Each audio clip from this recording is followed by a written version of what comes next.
મહત્વના સમાચાર પર નજર કરીશું। ભાજપે પોતાના ઉમેદવાર જારી કર્યા। કડી વિસાવદરની પેટા ચૂંટણી માટે ઉમેદવાર જારી કર્યા। કડી બેઠક પર રાજેન્દ્ર ચાવડાનું નામ જાહેર કરવામાં આવ્યું તો વિસાવદર બેઠક પર કિરીટ પટેલ કે જેમનું નામ જાહેર કરવામાં આવ્યું છે। ત્યારે ઘણા સમયથી સૌ કોઈની નજર ત્યાં હતી કે ભારતીય જનતા પાર્ટી આ બંને સીટ પર બંને અલગ અલગ જગ્યા પર કયા ઉમેદવારનું નામ જાહેર કરે।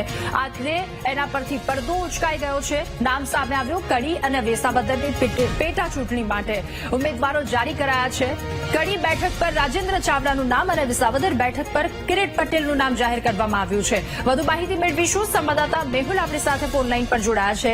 મેહુલ, કડી અને વિસાવદરની બેઠક પર ભાજપે પોતાના ઉમેદવારોના નામ જાહેર કર્યા। બિલકુલ રાજા, વાત કરવામાં આવે તો બંને ઉમેદવારોના નામ ભારતીય જનતા પાર્ટીએ જાહેર કરી દીધા છે। વિધાનસભાની પેટા ચૂંટણીમાં કડી બેઠક ઉપર રાજેન્દ્ર ચાવડા જે છે તે નામ જાહેર થયું છે। અનેક ઉમેદવારોના નામ જે છે તે ચર્ચામાં હતા કડી બેઠક ઉપર, પરંતુ રાજેન્દ્ર ચાવડા જે છે તેનું નામ ઉપર મહોર વાગી છે। પરંતુ જે સરપ્રાઇઝ જોવા મળી રહ્યો છે તે વિસાવદરમાં છે, કારણ કે વિસાવદર બેઠક ઉપર એક વિવાદ જોવા મળી રહ્યો હતો।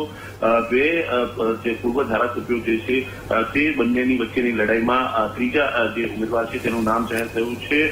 કિરીટ પટેલ જે તેના જિલ્લા પ્રમુખ પણ રહી ચૂક્યા છે અને કિરીટ પટેલને જે છે તે જવાબદારી સોંપવામાં આવી છે। તેમનું નામ જાહેર કરવામાં આવ્યું છે વિસાવદર બેઠક ઉપર।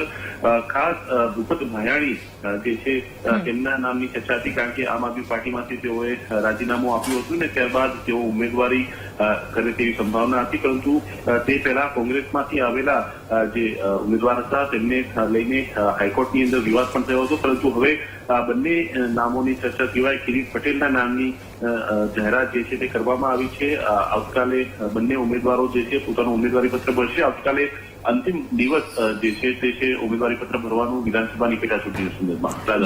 જી મેહુલ, આભાર આપનો વિગતો સાથે જોડાવા બદલ।